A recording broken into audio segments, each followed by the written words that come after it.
성부와 성자와 성령의 이름으로. 하느님, 제가 업무의 부름을 받을 때에는 아무리 강력한 화염 속에서도 한 생명을 구할 수 있는 힘을 저에게 주소서. 너무 늦기 전에 어린아이를 감싸 안을 수 있게 하시고 공포에 떨고 있는 노인을 구하게 하소서. 저에게는 언제나 안전을 기할 수 있게 하시어 아무리 강렬한 화염 속에서도 한 생명을 구할 수 있는 힘을 저에게 주소서. 신이시여, 내 차례가 되었을 때를 준비하게 하시고 불평하지 않고 강하게 하소서. 내가 들어가서 어린아이를 구하게 하소서. 나를 일찍 거두어 가시더라도 헛되지 않게, 그리고 그가 내민 손을 잡게 하소서. 영광이 성부와 성자와 성령께, 성부와 성자와 성령의 이름으로. 참 예수님,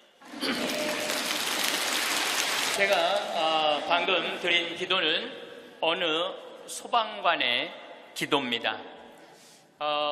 우리 생명을 책임지는 소방관들이 얼마나 애절하게 자기의 목숨을 바쳐서 사람들을 살리고 있는지 이 기도문을 읽으면서 많은 생각을 하게 됐습니다. 우리는 직업에 귀천이 없다고 이야기합니다. 그런데 제가 소방관들의 삶을 조금 들여다보니까 직업에 귀천이 있더라고요. 우리 한국 사회에서는 이번 여름에 알래스카 강의를 갔었는데 마침 소방관 팀장, 거기는 캡틴이라고 부르는데 팀장 집에 머무르게 됐어요. 그래서 너무 궁금하잖아요. 특별한 직업을 가진 분이니까. 그리고 미국에서 인기 직업 1위는 소방관이에요. 그래서 제가 물어봤어요. 보통 소방관 처음 되면은 월급을 얼마를 받느냐? 그랬더니 한 4천만 원 정도 받는데요, 연봉이. 그리고 1년 반 훈련이 끝나갖고 정식 소방관이 되면은 6,500만 원 정도를 받는데요. 근데 우리나라 소방관은 정식적으로 소방관 합격을 해갖고 임명을 받으면은 첫 월급이 얼마냐면은 140만 원이에요.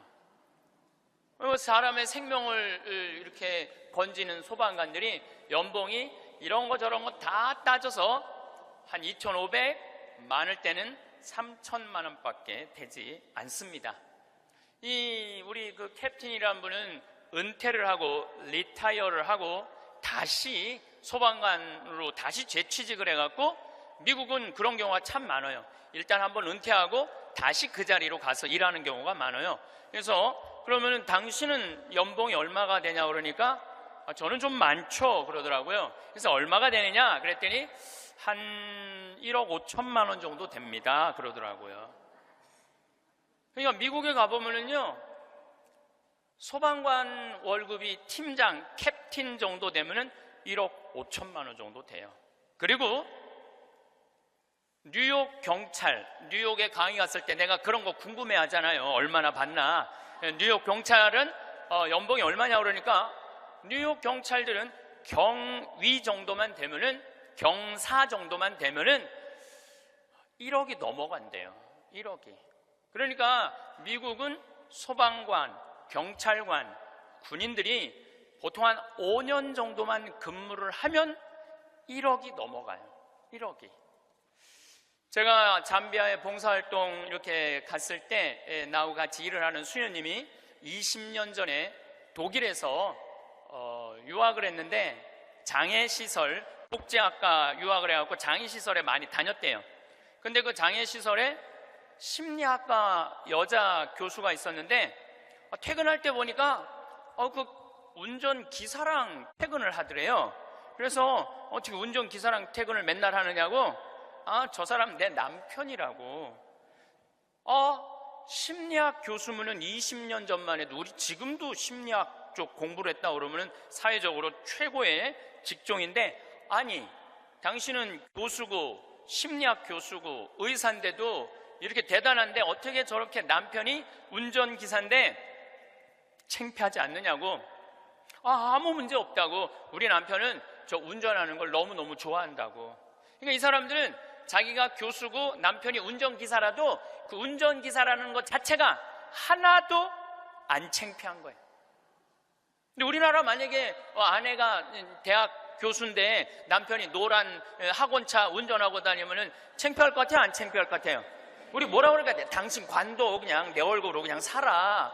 아마 분명히 그럴 거예요. 우리나라는요, 머릿속에 직업에 귀천이 있는 나라예요. 그래갖고 수녀님이 너무 놀래니까 거기서 한 가지 더 내가 너무 놀래니까 수녀님이 더 놀라운 일이 있다고. 우리 장애시설에 청소하는 아줌마가 있었대요. 맨날 와서 창문 닦고 아주 즐겁게 노래도 하고. 근데 하루는 동양 수녀님이니까 수녀님 우리 집에 초대하고 싶다고. 그래서 그 청소하는 아줌마 집에 갔대요. 갔는데 집이 대궐처럼 으리으리하더래요. 근데 딱 나오는데 그 집 청소하는 아줌마가 이런 대궐집에 청소하는 그 뒷방에 있나? 갔는데 그 청소하는 아줌마가 알아볼 수 없을 만큼 귀부인의 옷을 입고 딱 나오더래요. 수녀님 너무 놀래갖고 어떻게 된 거냐고 그랬더니 나는 사실은 내 남편이 철도 청장이라고, 이 독일의 철도 청장인데 나는 청소하는 게 너무너무 즐거워서 내가 청소하러 가는 거라고. 그러니까 자기 남편이 철도 청장이라도 자기가 청소하는 게 하나도 안 창피한 거예요. 우리나라 지금 철도 청장 부인이 지금 무슨 동방자애 학교 가갖고 청소하고 앉아있다고 그러면 그 월급 다 받는데, 그래갖고 그 월급 받아갖고 그 부인은 어떻게 하느냐면은 기부를 한대, 도네이션을 한대요. 자기 너무너무 즐겁다고. 그러니까 직업에 귀천이 없어요. 우리 알래스카에서 내가 한 일주일 동안 그 집에서 지냈는데, 이 캡틴은 요트가 있어요. 집에 요트, 그리고 그 캠핑카 있죠. 차 안에 침대도 있고 음식도 해 먹을 수 있는 캠핑카도 있고. 그래서 나하고 동갑이에요. 또 그 친구가 신부님 여행 가자고 그래서 정말로 요트도 타보고 캠핑카도 타보고, 우리나라의 소방장 정도, 팀장 정도인데 그렇게 행복하게 잘 살고 있더라고요. 근데 우리나라 사람들 머릿속에는 행복의 등식이 뭐냐면은 1등, 서울대, 판검사, 행정고시 봐갖고 사무관, 국회의원, 이게 행복의 공식이야. 그래서 막 청소를 한다든가 소방관을 한다든가 경찰관을 한다든가 그런 거 들떨어진 애들이 하는 거라고 생각을 하고 있는 거야. 그리고 실질적으로 월급도 어떻게? 아주 적고. 우리나라 국회의원들은 1년에 월급이 한 1억 한 3천만 원 정도 돼요. 1억 3. 그런데 뭐 보좌관 또 뭐 운전기사 뭐 다 하면 한 국회의원이 얼마를 쓰냐면 7억을 써요. 7억을 써요. 한 국회의원들이 어마어마하게 쓰는 거죠. 그런데 1000을 기준으로 하면 노르웨이 국회의원들은 일을 1000개를 하면은 우리나라 국회의원들은 그렇게 많은 돈을 벌고도 105개 정도밖에 안 한대요. 그러니까 우리나라의 최고 슈퍼 갑질은요, 조연아 부사장이 아니라 국회의원들이 슈퍼 갑질을 하고 있는 거예요. 돈은 돈대로 벌고 일은 하지 않는 거죠. 그래도 오늘 저 국회 내년 예산안 통과한 거 보니까 마음이 좀 편하네요. 몇 년 동안 제 나라 통과한 적이 없거든요. 오늘은 내가 아침에 뉴스를 보고 그래도 밥 먹을 자격이 있구나 이런 생각이 들었어요. 오늘은. 근데 여러분들, 앞으로 우리나라는 공부 잘한다고 행복한 시대는 갑니다. 이제 제가 왜 그런 시대가 가는지 말씀을 드릴게요. 10년 전만 해도 우리나라는 대학 입학생이 1년에 60만 명이었어요. 60만 명. 근데 2020년에는 대학 입학생들이 1년에 몇 명이냐면 30만 명으로 줄어들어요. 그러면 지금 우리나라 대학이 한 400개 되는데 2020년부터는 대학이 어떻게 줄어들 것 같아요? 300개, 200개 줄어들어요. 그럼 공부 잘해갖고 교수한 분들 다 어디 갈 것 같아요? 다 실직자 돼요. 그러니까 이놈의 새끼야 공부 열심히 해, 너 공부해야지 먹고 살아, 이런 시대는 끝나요. 이제는 앞으로 어떤 사람들이 정말로 먹기 살기 좋은 시대가 되느냐, 용접하는 사람들, 포크레인 운전할 줄 아는 사람들, 그 다음에 요리 잘하는 사람들, 청소 잘하는 사람들, 이런 사람들이 행복한 시대가 온다니까요. 세상이 너무나 지금 변하고 있어요. 우리 생태마을에 올해 직원들을 채용을 해요. 이것도 귀가 번쩍 분들이 이런 분들이 있으니까 야 나도 한번 거기 가볼까? 근데 이번에 자격은 뭐냐면 고등학교 졸업 예정자들만 뽑아요. 나는 대학 졸업 예정자들도 안 뽑아요. 대학원 졸업 예정자들도 안 뽑아요. 혹여 가끔 대학 졸업한 사람들, 대학원 다니는 사람들 뽑아요. 우리도 뽑는데 월급은 고등학교 졸업한 사람이나 대학 졸업한 사람이나 대학원 졸업한 사람이나 우리 생태마을 첫 월급은 똑같이 200만 원이에요. 고등학교 졸업해도 직원으로 되면 무조건 200만 원이에요. 아니 생각을 해봐요. 아니 매주 띄우는데 뭐하러 대학원 자격증이, 아니 배추 심는데 뭐하러 대학 졸업한 사람이 필요해요? 우리 생태마을에 필요한 사람은 어떤 사람이 필요하냐 하면 성실한 사람, 성격 좋은 사람, 이런 사람이 필요해요. 그리고 뭐 우리 생태마을에 지금 다녀간 사람이 100명도 넘죠. 우리 직원이 지금 한 40명 되니까 많이 바뀌어요. 근데 남아있는 사람이 어떤 사람이 남아있느냐 하면은 가정환경 행복했던 사람, 성실한 사람, 이런 사람들이 남아있어요. 가정환경 불행했던 사람, 어린 시절을 힘들게 지냈던 사람은요 많이 견뎌야 6개월이에요. 그러니까 이제는 공부를 잘하는 사람이 성공하는 시대가 아니라, 공부를 잘하는 사람이 성공하는 시대가 아니라 행복한 사람이 성공하는 시대가 오는 거예요. 근데 우리나라 OECD 국가 어린이 행복지수 조사를 해봤는데 11살, 13살, 15살을 대상으로 행복지수를 점수를 내봤는데 노르웨이가 95점인데 우리나라 애들이 60점이에요. 우리나라 애들은 안 행복해요. 이거 OECD 국가 중에 우리나라가 꼴등이에요. 심각합니다. 왜 심각하냐 하면은 어렸을 때 안 행복한 애들이 커서 행복할 것 같아요? 절대 그런 일은 없어요. 어렸을 때 추억이 많고 어렸을 때 행복한 애들이 커서도 행복한 거예요. 근데 우리나라는 대학생이 하루에 몇 시간 공부하냐면 4시간 공부해요. 초등학생이 하루에 몇 시간 공부하냐면 5시간 반을 공부를 해요. 중학생은 하루에 몇 시간 공부하느냐면 7시간을 공부해요. 고등학생은 하루에 몇 시간을 공부하느냐면 8시간 반을 공부를 해요. 그럼 여러분들 하루에 8시간 반을 공부한다고 그러면은 밥 먹는 시간 1시간, 1시간, 1시간, 3시간 빼고, 그것도 못 먹는다고 그러긴 하지만은, 그리고 학교 가는 시간 빼고, 그러면은요 애들은요 잠자는 거 빼고는 공부만 하는 거예요. 그러니까 얘네들은 엄마, 아빠, 형제들이랑 먹고 마시고 놀 시간이 없어요. 제가 지난 시간에도 말씀드렸지만은 이 세상에 가장 중요한 일은 뭐냐면은 먹고 마시고 노는 일이에요. 우리가 여러분들 왜 예수님하고 추억이 많아요? 예수님은 세리와 죄인들과 먹고 마시고 놀았기 때문에 추억이 많은 거예요. 만약에 예수님이 우리랑 먹고 마시고 놀지 않았다면 우린 추억이 하나도 없을 거예요. 오늘 복음도 막 병자들 고쳐주고 난 다음에 너무너무 마음이 안타까워. 예수님이 너무너무 안타까우니까 내가 마음이 아프다. 저 사람들 먹을 걸 우리가 주자. 그러니까 예수님 먹는 거 진짜 중요하게 여기신 분이에요. 우리가 주자. 없습니다. 아무것도 빵 몇 개하고 물고기 몇 개밖에 없습니다. 그래도 너희들이 줘라. 다 줘서 배불리 먹여서 보내신 분이 예수님이에요. 그러니까 성서에 보면 먹는 얘기 참 많이 나와요. 예수님 첫 기적도 가나의 혼인잔치에서 먹는 얘기죠. 그렇죠? 세리네 집에 가서 먹었죠. 자케온네 집에 가서 먹었죠. 사마리아 여인하고는 우물가에서 물 먹으면서 얘기했죠. 그러니까 먹고 먹고 마시고 노는 일은 참으로 중요한 일이에요. 그럴 때 추억이 많은 거예요. 근데 우리나라 초등학교, 중고등학교 아이들은 엄마 아빠랑 먹고 마시고 놀 일이 없어요. 그러니까 커서도 엄마 아빠하고 추억이 하나도 없는 거예요. 행복했던 순간도 없고. 미국 애들은, 초등학교 애들이, 우리나라 애들은 5시간 반 공부하는데 미국 애들은 초등학교 애들이 하루에 몇 시간 공부하느냐면 2시간 반 공부해. 그러니까 이거는 공부하는 흉내만 내는 거야.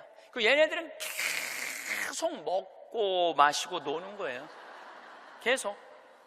제가 미국 강의를 가보면은요, 얘네들이 하는 거는 정말로 먹고 마시고 노는 일이에요. 유럽, 북유럽 애들은 말할 것도 없고 학교 가서도 계속 놀아요. 우리처럼 학원 가갖고 영어, 수학 막 계속 뭐 글쓰기, 뭐 웅변 그런 거를 하는 게 아니라니까요. 그런데 놀랍게도 핀란드 고등학생은 하루에 4시간 공부하는데 우리나라 애들은 하루에 8시간 반을 공부를 해요. 그런데 수학 점수가 핀란드 애들은 544점이고 우리나라 애들은 542점이에요. 4시간 공부하는 애들하고 8시간 반 공부하는 애들하고 수학 시험을 보는데 누가 더 잘 보느냐면은 핀란드 애들이 훨씬 잘 본다는 거예요. 이게 무슨 얘기냐면 여러분들이 자녀들 학원 보내는 거 다 쓸데없는 데다 보내고 있는 거예요. 그 시간에 애들이 학원 가서 뭐 할 것 같아요? 휴대폰 갖고요, 게임하고 친구들하고 노는 거예요. 그 시간에 애들 학원 가 있다고 여러분들이 그걸 교육이라고 생각하는 이 대한민국이 불행한 거죠. 그 시간에 엄마 아빠랑 맛있는 음식 만들어 먹고 손잡고 소풍 다니고 눈 바라보고 같이 놀았다면은 걔네들은 건강하게 살았을 거예요. 근데 엄마 아빠하고 그랬던 적이 하나도 없어. 여러분들 사람이 커서요, 어렸을 때 가장 기억에 많이 남는 게 뭔지 아세요? 엄마가 맛있는 음식 해줬던 거. 이게 가장 기억에 많이 남는데요. 그리고 가장 행복했던 순간이 뭔지 아세요? 엄마가 맛있는 거 해준 거 너무 맛있게 먹은 거. 그게 가장 행복한 순간이래요. 근데 우리나라 대한민국의 청소년들은 엄마가 맛있는 거 해준 거 먹은 기억이 없어요. 학교 다니느냐고. 그러니까 애들이 행복하지 않은 거죠. 애들은 그냥 서울대학 가야 되니까 경쟁을 해야 돼. 서울대학 가야 돼. 놀 시간이 어딨어. 여러분들 토끼와 거북이 얘기 아세요? 이거 참 웃기지도 않는 얘기 여러분들이 알고 있는 거예요. 왜냐하면 토끼하고 거북이하고 시합을 했는데 어떻게 거북이가 이겨요? 말도 안 되잖아요. 말도 안 되는 얘기예요. 어떻게 거북이가 이겨요? 이렇게 발바닥도 땅바닥에 있고 이렇게 가는 거북이가 그냥 뛰어다니는 토끼를 어떻게 이겨요? 2000년 전 이솝우화 얘기예요. 그러니까 2000년 동안 사람들은 거북이가 빠른 줄 알고 있어, 사람들은. 근데 요즘 새로운 일이 벌어졌어요. 그 후손 토끼가 생각해보니까 너무 자존심 상하는 거야. 이 빠른 우리가 거북이한테 진다는 걸 모든 사람들이 알고 있다는 게 너무 웃기잖아요. 그래갖고 토끼가 거북이한테 도전장을 내요. 다시 시합하자. 2차전을 벌이자. 2차전을 벌이자. 그래갖고 거북이가 생각해보니까 니네들은 토끼들은 막 뛰어야 되기 때문에 심장이 너무 빨리 뛰기 때문에 쉬어야 돼. 그래서 얘네들은 반드시 뭐가 필요하냐면 토끼 잠이 필요해요. 토끼 잠을 자야 돼, 얘네들은. 그러니까 거북이는 믿는 구석이 있어. 너 또 토끼 잠 잘 거니까 시합해도 우리가 분명히 이길 것이다. 그래도 거북이가 생각해보니까 그래도 준비를 해야 될 것 같아. 그래서 거북이도 어떤 준비를 하냐면은 나도 토끼처럼 뒷다리를 똑바로 세우는 훈련을 이제 하기 시작한 거예요. 뒷다리를 세워갖고 내가 빨리 좀 가야 되겠다. 뒷다리. 그래서 생각해보니까 거북이한테 최고 치명은 뭐냐면 두꺼운 등딱지야. 그래서 등딱지를 가볍게 갈기 시작했어요. 병원 다니면서 나 좀 갈아줘라, 이거 좀 가볍게. 그래갖고 준비를 충분히 했어요. 드디어 2차전이 시작이 됐어요. 아니나 달라 토끼가 총알같이 뛰어나갔죠. 근데 거북이는 뒷다리를 이제 세워놨으니까 거북이도 만만치 않잖아요.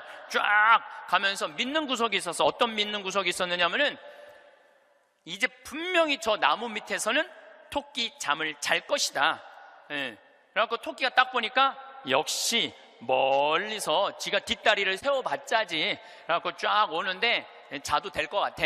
딱 잠을 자면서 내가 1시간만 자야지, 2시간 잘 거, 1시간만 자야지. 그런데 이제 거북이는 지나갔어. 지나가면서 네가 그러면 그렇지, 네가 토끼가 토끼 잠을 자야지.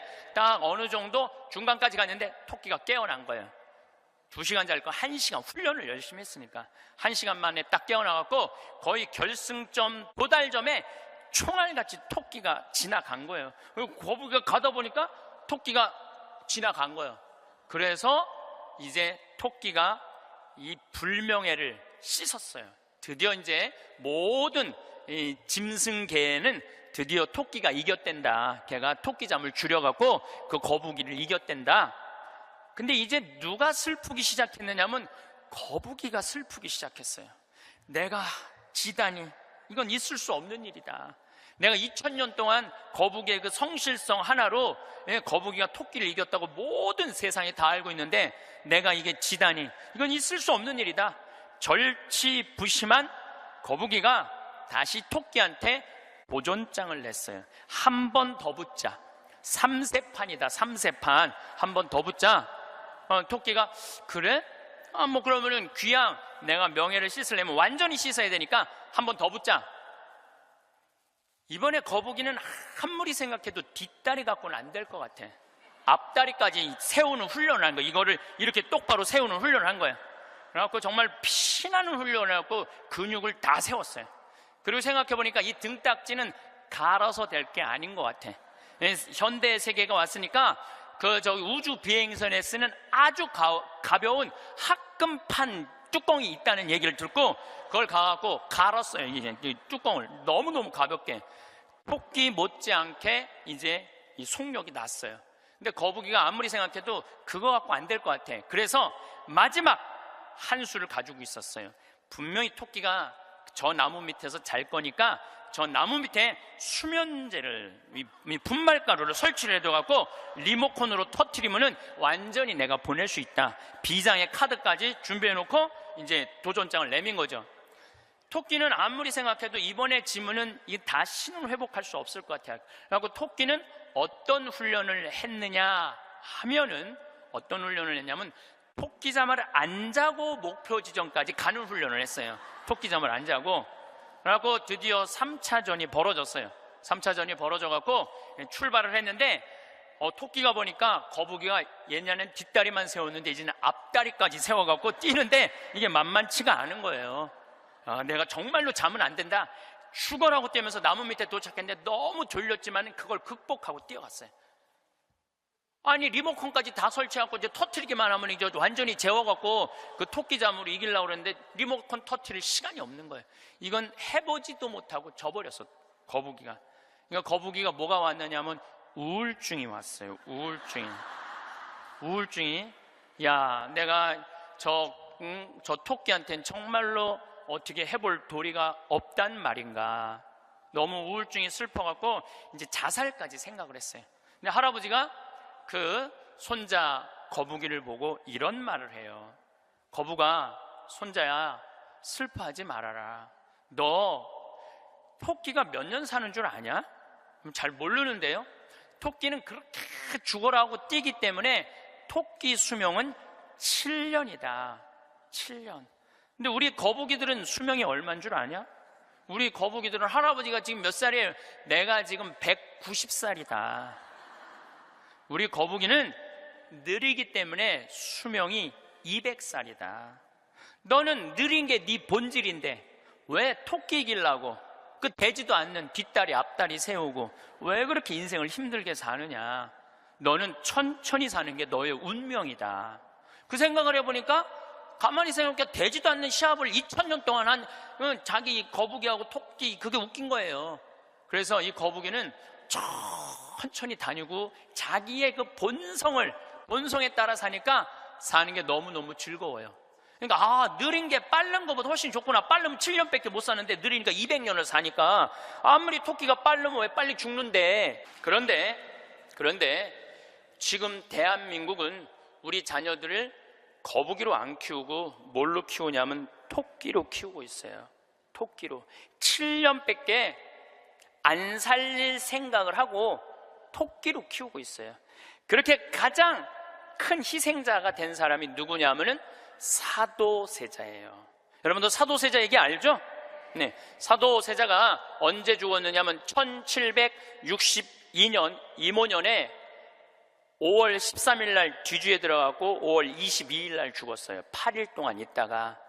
그런데 이 사도세자는 아버지가 영조인데 아버지의 첫째 아들이 효장세자가 있었는데 9살에 죽어요. 9살에 죽다가 40이 넘어서 아들 하나를 얻어요. 이게 바로 이선, 정조는 이산, 정조의 아버지인 사도세자의 진짜 이름은 이선이에요. 사도세자는 죽고 난 다음에 영조가 불러준 이름은 슬픔을 생각해라, 생각살자, 슬플 도자, 그래갖고 사도세자고 진짜 이름은 이선이에요. 그러니까 40이 넘어서 아들을 하나 얻었으니까 효장세자가 죽고 난 다음에 너무너무 슬펐는데 이 영조는 이 아들이 너무너무 귀했던 거야. 그래갖고 2살에 사도세자 책봉을 해요. 근데 얘가 얼마나 똑똑했느냐 하면은 2살 때 왕자라는 한자를 보고 아버지가 이게 무슨 자냐 그러면 아버지를 가르쳤어요. 이게 아버지 자다. 왕자를 보고 세자짜리를 보고 이거는 무슨 자냐, 이건 나다. 2살짜리가 5살 때 효경을 줄줄줄줄 외워요. 영조라는 임금은 공부하기 너무너무 좋아했던 임금이거든요. 그러니까 이게 진짜 똑똑한 놈 만들어 보겠다고, 똑똑한 놈 만들어 보겠다고 선생을 몇 명을 들이냐면 20명을 들여요. 그래갖고 아침, 점심, 저녁으로 가르치는 거야. 계속 가르치는 거야. 그리고 이제 시험을 아버지가 나와서 보는 거예요. 너 사서삼경에 이게 무슨 뜻이냐? 그러면 20명이 둘러있고 5살, 6살짜리가 까먹을 수도 있잖아요. 그러면 대답을 못하면은요, 영조가 눈을 부라리면서 이놈 그것도 모르느냐고. 근데 세자는 때릴 수가 없었어요. 누구를 때리냐면 세자를 업고 다니는 내시를 때리는 거예요. 대신 맞는 거예요. 그러니까 여러분도 어린아이가 생각을 해봐요. 내가 문제 하나 못 맞히면은 저 내시들이 두들겨 맞으니 얼마나 이 스트레스를 많이 받아요. 그런데 7살, 10살 때는 칼싸움 하는 거 좋아하잖아요. 저도 어렸을 때 맨날 산에 가고 나무 잘라갖고 맨날 칼싸움 해갖고 여기 맨날 여기 찢어지고 그랬던 기억나요. 이 선은 상궁들하고 칼싸움을 해요. 그걸 본 영조는요, 이 상궁들을 때려 죽여요. 때려 죽여요, 그냥. 그걸 보고 이 사도세자는 너무너무 무서웠던 거야, 아버지가. 그런데 딱 12살이 되면서 사도세자는 공부하기가 싫어요. 그래서 이때부터 책만 보면 머리가 지끈지끈 아픈 거예요. 그러니까 조기 교육의 최고의 희생자는 누구냐면은 사도세자예요. 그러니까 아버지는 공부를 가르치는데 아들은 공부하기가 싫은 거야. 그리고 얘가 키가 엄청나게 커요. 사도세자가 세자 그래갖고 나만큼 조그만 줄 아는데 키가 1m 막 80대고 청룡도를 휘두를 정도로 힘이 좋았다는 거. 관우가 휘두른 청룡도를 휘두르고 그랬다는 거예요. 말도 잘 차고 화살도 잘 쏘고. 근데 아버지는 그게 너무너무 싫었던 거야, 그렇게 하는 게. 그래서 아버지하고 점점 갈등을 일으키면서 광증에 시달려요. 미쳐갖고 나중에는 마지막에 자기가 데리고 있었던 시종들 100명을 죽여요. 마음에 안 들면 칼로 쳐 죽이는 거예요. 나중에 무당하고도 살고 비구니 스님하고도 살고 도저히 아버지가 컨트롤할 수 없을 정도로. 엄마도 해경궁 홍씨도 자기 남편을 컨트롤할 수 없어요. 그래서 결국은 죽일 수밖에 없었던 거예요. 이게 사도세자의 슬픔이에요. 이게 조기교육의 희생자예요. 조기교육의 희생자. 그런데 이 사도세자도 내가 보기엔 딱 7년 만에 돌은 거야. 토끼처럼 7년 만에 돌은 거예요. 근데 여러분들도 초등학교 1학년 때부터 애들 어떻게 해요? 영조가 20명 선생 된 거나 여러분들이 학원 애들 10개, 12개 보내는 거나 다를 바 하나도 없어요. 애들 미치게 만드는 거예요. 그러면은 언제까지가 애들이 엄마가 시키는 대로 따라하느냐면 중학교 1학년 때까지는 딱 시켜요. 해요. 근데 딱 그 7년이 지나고 나면 애들 눈빛이 쫙 꺾어지기 시작해요. 예. 중학교 2학년만 되면은 눈빛이 싹 돌아가기 시작해요. 돌아가기 시작하면 그때부터 애들은 미치는 거예요. 근데 여러분들 이게 웃을 일이 아니에요. 그 미치는 애들이요 한둘이 아니에요. 참 많아요. 그럼 이때부터는 엄마도 컨트롤이 안 되는 거예요. 아버지도 컨트롤이 안 되는 거예요. 그 얘는 행복했던 순간이 하나도 없었던 거야. 행복했던 순간이 없기 때문에 이때부터는 엄마한테 소리 지르고 물건 던지고 심지어는 엄마를 때리는 아이들도 참 많습니다. 이 엄마들은 어디 가서 얘기도 못해요. 얘기도 못해. 중학교 2학년, 3학년 되는 애한테 맞는다. 자식이 무서워서 벌벌벌벌 떠는 부모들이 참 많습니다. 그럼 얘가 미치게 만드는 장본인이 누구예요? 엄마들이에요. 엄마들이 얘를 미치게 만드는 거예요. 미쳐갖고 이제 애가 이렇게 뛰고 저렇게 뛰면 나한테 데리고 와요. 그러면 얘네들 눈빛이 싹 돌아간 걸 내가 봐요. 그럼 상담을 해보잖아요. 그럼 걔네들이 나한테 하는 얘기가 자기는 초등학교 때 자기 자유시간이 하나도 없었다는 거예요. 자유시간 하나도 없이 엄마가 이 학원 가라면 저 학원 가고 저 학원 가고 저 학원 가고 그래서 자기 미치겠다는 거예요. 막 속에서 불이 일어난다는 불. 이 사도세자가 뭐라 하냐면 자기 속에서는 울화증이 일어났다. 울화증이. 만약에 영조가 사도세자가 그렇게 무기신식이라는 무에서도 편해요. 사도세자가 그만큼 똑똑한 사람이었고 만약에 영조가 이 아들을 정말로 청룡도도 마음대로 하게 하고 창, 활, 말 다 잘 탔거든요. 그렇게 키웠다면 우리나라는 광개토왕 대왕만큼 훌륭한 군주, 강력한 군주를 18세기에 모실 수 있었을 거야.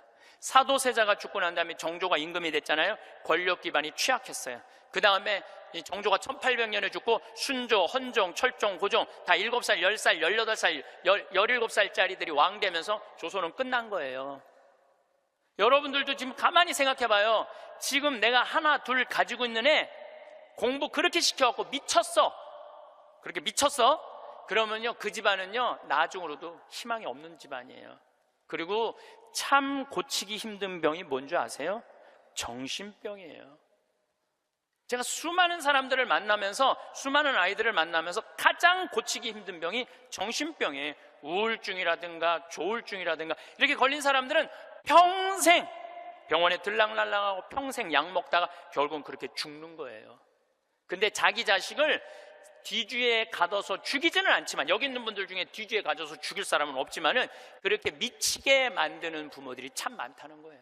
미치게 만드는 거예요. 그놈의 1등 병 때문에. 여러분들 초등학교 때 막 뛰어노는 애 중에 미치는 애들은 없어요. 초등학교 때 막 엄마 아빠랑 같이 뛰어놀고 들로 산으로 뭐 친구들하고 어울리고 엄마 아빠하고 먹고 마시고 논 아이들 중에 미치는 애들은 없어요. 어떤 애들이 미치냐면 되지도 않는, 머리 돌아가지도 않는 책상에서 학원에서 시달리면서 미치는 애들이 많은 거죠. 거북이가 등딱지 합금으로 바꾸듯이 자식 영어 발음 좋게 한다고 혀 이렇게 늘리는 수술하고 초등학생들한테 10개씩 학원 다니게 하는 일이 자식 미치게 만드는 일이에요. 이렇게 얘기해요. 엄마 나 왜 이렇게 공부해야 돼? 너 1살서부터 30살 때까지 열심히 공부해서 나중에 행복하게 하려고 그래. 나중에 행복한 건 없어요. 행복하려면 언제 행복해야 돼? 지금 행복해야 돼요. 지금 행복하지 않는 애는 나중에도 안 행복해요. 여러분들도 마찬가지입니다. 많은 분들이 나는 이제 아파트도 사놓고 애들 결혼도 시켜놓고 내가 이제 60살서부터 나중에 행복해야지. 그런 분은요 떨커덕 오늘 아침에도 내가 나오면서 암 걸린 분 안수기도를 해주고 나왔는데 내 손에서 안 나와도 안수를 받고 싶다 그래서 내가 해주고 왔어요. 내 손에서 안 나와도 안수를 받고 싶다 그래서 해주고 나왔는데 자매님 보니까 굉장히 건강한데 무슨 암 말기래요. 대개 우리는요 나중은 안 기다려요. 그러니까 행복하려면 언제 행복해야 돼? 지금 행복해야 돼. 지금 맛있는 거 사 먹으려면 언제 사 먹어? 지금 사 먹어야 돼. 나중에 사 먹지 말고, 경치 좋은 데 가려면 언제 가야 돼? 지금 가야 돼, 지금. 나중에 가지 말고. 근데 우리는 애들한테 이렇게 얘기한단 말이에요. 너 1살서부터 30살 때까지 고생해야지 나중에 행복하다는 거. 이제는 1살서부터 30살까지 공부 죽어라 해도 행복한 시대는 갔어요. 이제 교수 돼도요, 일자리 치열합니다. 지금 변호사들, 노는 변호사들 수두룩하게 많습니다. 이제는 머리로 사는 애들이 행복한 세상이 오는 게 아니라 몸으로 사는 애들이 행복한 세상이 다가오고 있어요. 나는 어제도 우리 직원이 저녁에 이제 대전에서 강의 끝나고 들어갔는데, 고등학교 졸업하고 군대 갔다 와서 대학교 다니다 때려치고 우리 집에 왔어요. 내가 이렇게 물어봤어요. 이리 와봐라, 너 오늘 강의 준비하면서 네가 지금 대학교 4년을 다녔으면 얼마를 대학에다가 쏟아 넣을 것 같아? 1억 쏟아 넣는데. 1억 쏟아 넣지? 근데 너 이제 대학 안 다니니까 1억은 이제 모아놓은 거 아니야? 그럼 그 1억 너한테 안 쏟아놓으면 엄마는 그 돈 갖고 뭐 할 것 같아? 엄마는 노후대책연금 붓겠죠. 그래, 엄마는 노후대책연금 붓고 넌 1억 저축하고 벌써 니네 집은 2억 벌은 집이다. 대학을 안 다니면 안 다닐수록 돈을 버는 거다. 근데 너 지금 내가 이번에도 월급을 한 1년 안 됐는데 340만 원 올려줬어요. 우리는 5년만 근무하면 무조건 300만 원씩 받을도록 내가 해주는 거예요. 그럼 너 지금 5년, 4년 근무하면 너 1억 모은다. 기숙사에서 먹고 자고 쓸 일도 없고, 거기는 해만 떨어지면 돈 쓸 데도 없어요. 너 그러면은 4년 동안 딴짓 안 하고 착실히 돈 벌으면 너 1억 버는 거야. 그럼 넌 30 전에 2억짜리 아파트 살 수 있는 거야.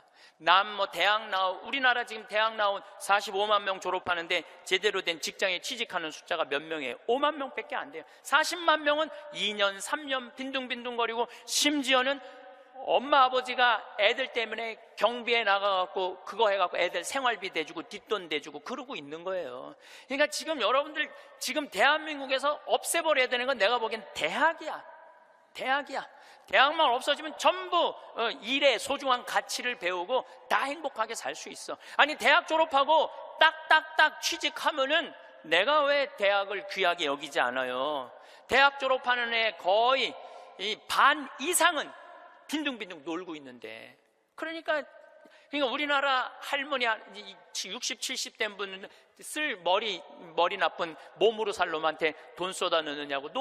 세계 빈곤율, 노인 빈곤율이 우리나라가 1위예요. 1위. 돈이 없어요, 다른 나라 사람들은 나이를 먹으면 얼마나 럭셔리하게 사는데요.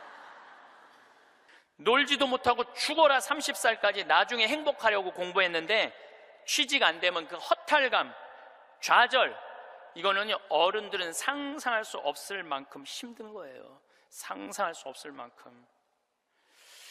한 3달 전에 아주 이쁘장한 여자아이가 저를 찾아왔어요. 공부도 굉장히 잘하는 아이예요. 공무원 시험을 보는데 계속 3번인가 4번 떨어진 거예요. 너무너무 좌절감, 우울증에 시달려있는 아이예요. 그래서 날 찾아왔어요. 내가 얘기했어요. 꼭 공무원을 해야 되냐? 꼭 좋은 회사를 가야 되냐?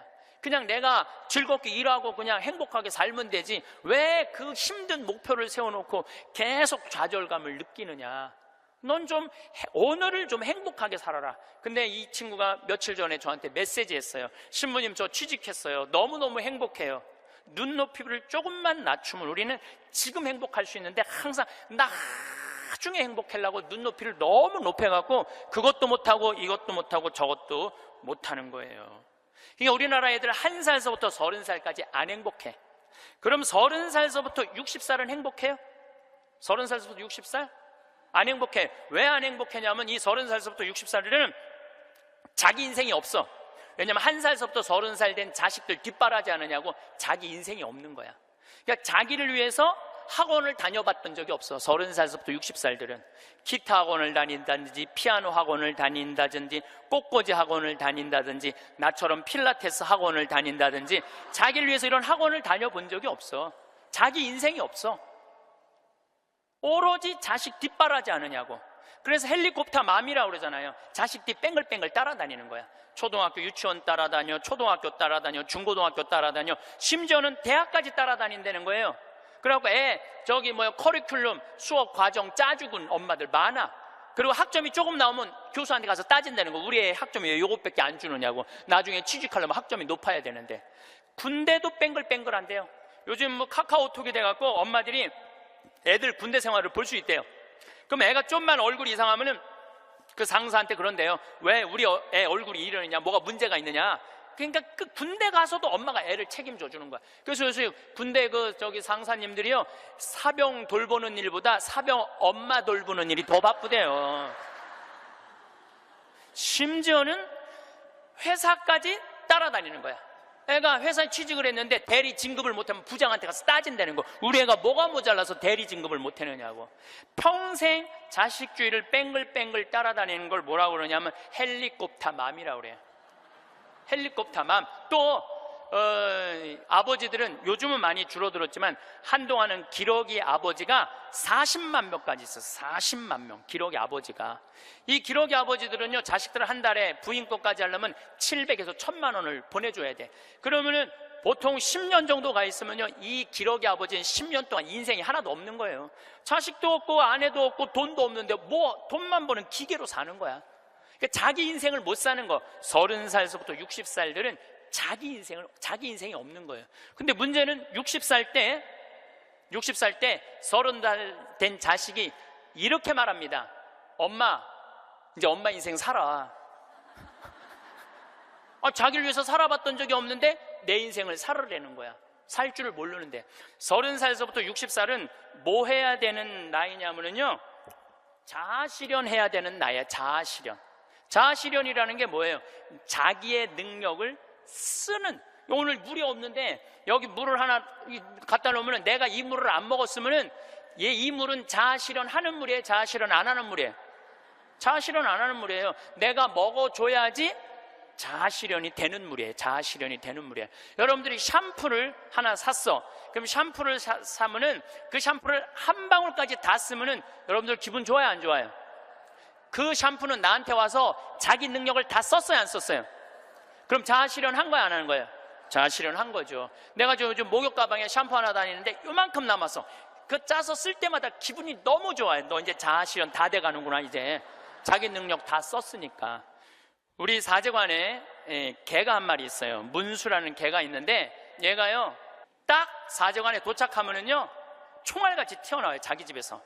그리고 요만한 개가 내 가슴까지 뛰어 올라와요.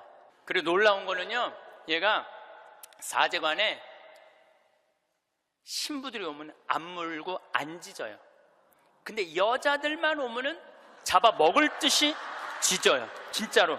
그리고 막 엉덩이고 허벅지고 다 깨물어요. 얘 자아실현 하는 게예요, 자아실현 안 하는 게예요? 자아실현 하는 게예요. 근데 우리나라 30살서부터 60살 된 많은 분들은 자기 능력을 안 써요. 자기 능력을 안 쓰고 자식만을 위해서 살아요. 근데 60살서부터 엄마 인생을 살려고 그러면은 자기 능력이 뭔지를 모르는데, 그러니까 사는 게 재미가 하나도 없는 거야. 사는 게. 인생은요, 재미있어야 돼. 의미가 있어야 돼. 이 두 가지가 같이 가야 돼. 재미와 의미가 같이 가야 돼.